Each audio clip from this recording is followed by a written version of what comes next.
guys, welcome back to the Curl Factory. It's Raquel. Today's video is going to be on terms that we use in the natural hair community and what do they mean. So today I'm just going to share 10 of them and I'm going to talk to you about them and tell you what they actually mean. But before we get into this informative video, please subscribe to my channel and follow me on social media. In today's video guys, you might see me look down because I will be doing some reading because we are talking about terms and definitions. And the first one I'm going to start off with is natural hair. What is natural hair? Natural hair refers to the texture of the hair and not the color. It also refers to hair that has not been damaged chemically or by any type of heat. So basically having natural hair is hair that isn't permanently altered, and when you have heat damage you'll find that your curls have disappeared, which means that your curl pattern has been permanently altered by heat, and that's the reason why it isn't curling anymore. And the same goes to any type of chemicals or relaxers. So if you're at a point where you knew you had curly hair, or some of your hair is curly and some of it isn't curly because of heat or chemicals that you have used, then your hair isn't 100% natural. The second term I want to talk about is a BC, and a lot of times you'll just see BC and that stands for big chop. When we say big chop, then most people know what we're talking about, but a lot of times in the community we just say BC or post BC. We're basically talking about the big chop, and the big chop has to do with cutting off all damaged hair, chemical or heat damaged hair. Now your big chop can be all of your hair off and you basically left with your hair that's either bald or on a number 1 or number 2. A big chop also is when you've transitioned and you've grown out some of your hair and you basically just cut off all the damaged hair. So a big chop doesn't necessarily have to be all of your hair cut off, and we refer to it as a BC. The next term I want to talk about is hair type, and for a lot of people this is like so important. Personally for me, hair type isn't that important. I'm not saying it isn't important to me at all, but I have different types of hair on my head, so to narrow it down to this is my hair type is one of the reasons why a lot of people have problems, because we have different types of hair types on our hair and a lot of them function differently. So basically the definition of hair type is a classification of different shapes of curls or hair strands. So it's the shape of your curl, and the shape of curls are then being classified into different types of A, B and C classifications, and I'm going to show you a picture on the screen now where you can see the different types of hair and you can see whether it's 1A, 2A, 3A and so on. Now hair type ranges from 1A, which is the straightest hair, to 4C, which is the kinkiest hair.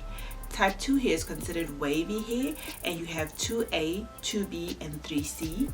Type 3 curls are curly hair, and I have most of what I have on my hair here is curly hair, and it can be classified into 3A, 3B as well as 3C. And the last type we have is type 4, which is coily hair, and it's divided into 4A, 4B and 4C as well. Now I have different types of curl patterns on my hair. Right at the back here I have type 4 hair. I have 4A hair here at the back of my hair. Most of my hair on top here I have some 3B, and then also at the back here I have a little bit kinkier hair here that falls into the 3C category. The next time I'm going to talk about is hair porosity, and I have 2 videos on it, so I'm just going to give you the definition of what hair porosity is. It's your hair's ability to absorb the moisture as well as to retain it. So when you're washing your hair on wash day, how does your hair take on the water? When you put water on your hair, does it soak in immediately, or does the water sit on your hair and slowly go into your hair? Because sometimes when you put water on some people's hair, the water, you can see the water droplets, and with some people their hair is completely drenched, and that has to do with the porosity of your hair and how your hair absorbs water. The other part of porosity is once your hair has absorbed the water, how does your hair retain that moisture? Because remember, water is moisture. So on your wash day, once you've washed your hair, put in your leave-in conditioner, your styler, your moisturizer, your sealant, however you do your wash day, how quickly does your hair dry? Does your hair take an hour to dry? Does your hair take 6 hours to dry? Just your hair's ability to stay moisturized. That has to do with your hair's porosity, and that is important because it will help you know what type of products to buy and how to apply it as well. As I said, I have 2 videos on my channel, check them out. The next one I want to talk about is hair density. Now this ranges from high to low, so you can have high density and you can also have low density as well, and it refers to how many hair strands you have on your head.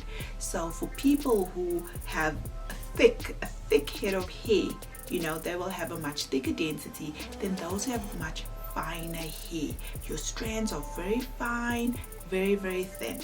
Now I'm going to talk about sulfate. What is a sulfate? Because we know that we must use products that are sulfate free, but what is a sulfate and why should we be avoiding it? Now sulfates are synthetic ingredients that aim to remove grease and dirt but leave your hair super dry. We want to use products without sulfates. Now when you have natural hair or curly hair, moisture is something that's so important, and sulfates are something that dry your hair out. Sulfates dry your hair, and that's the reason why you want to use a shampoo that is sulfate free. Now the purpose is obviously to help remove dirt and grease, and that's the reason why sulfates are in shampoos, but we want to use something that's going to help keep our hair hydrated. The next one is silicones. Again, we want products that contain no silicone. So what is a silicone?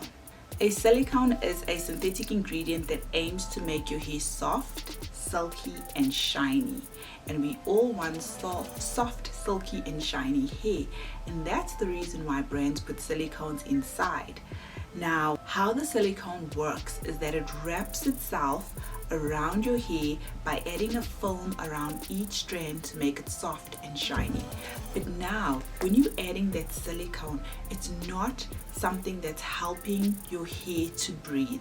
It's not allowing other products to go inside, because it's basically just coating your hair and sealing it. Now remember, we layer our products. We layer, so if your shampoo has silicones, it's already kind of closed down the hair strand. How is your leave-in going to get in there? How is your moisturizer going to get into your hair strand? It can't. So what you're basically doing when you have a silicone in your shampoo is everything that you're doing is you're putting it on top of that. We're almost done, guys. Now I want to talk about something that is called traction alopecia, and this has to do with us losing our edges. Traction alopecia is hair loss that is a result of bad styling methods on a continued basis, such as braiding your hair, where the braids are too tight or too heavy and they pull, tug and hurt the scalp. And so a lot of people are struggling with their hairlines in the front and the back, and it's because of continuous bad habits when it comes to styling, and as a result you've pulled out of your hair and you now have something that is called traction alopecia. I'm gonna end off this video, and I think I'm gonna be ending with more than 10, somewhere around there, but we're gonna just talk about what is a co-wash, what is a pre-poo, and what is a no-poo. So what is a co-wash? Co-washing is when you wash your hair with a conditioner and not a shampoo, and you do have some products on the market that are designed and made as co-washes and that have cleansing agents in them. You can find products in South Africa like the Perfect Hair, Intrinsic Curly Me. You can also find on Jackie's. These are designed as co-washes. They are conditioners that are designed to cleanse your hair. If you don't buy something on the bottle that says co-wash, take a normal conditioner that you have and you can wash your hair with the normal conditioner, and it's also considered a co-wash. Then we also see terms like no-poo. No-poo is basically no shampoo, which is basically a co-wash. To say that, it means you can either co-wash your hair, and you can also use other cleansing agents such as apple cider vinegar. Apple cider vinegar to cleanse your hair is also considered a no-poo. And the last one is a pre-poo, something that is a step that I find I don't do as often as I would like. What is pre-pooing? It's applying oils or conditioner to your hair before shampooing. So it's the step before shampooing, and it's to help reduce the amount of dryness that can result from a shampoo, especially if you're using a shampoo that has sulfates.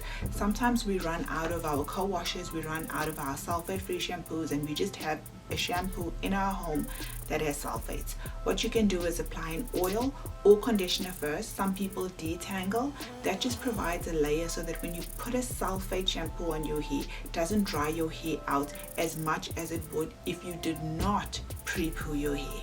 And that comes to the end of some terms that we use and the definitions. I hope this was helpful for you guys. Thank you for joining me.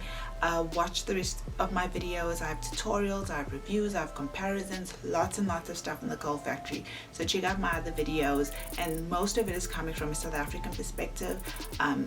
You know, a lot of us, we see lots of you as YouTubers, so check out my channel from a South African perspective. Thanks for watching, and I'll see you again in another video. Take care.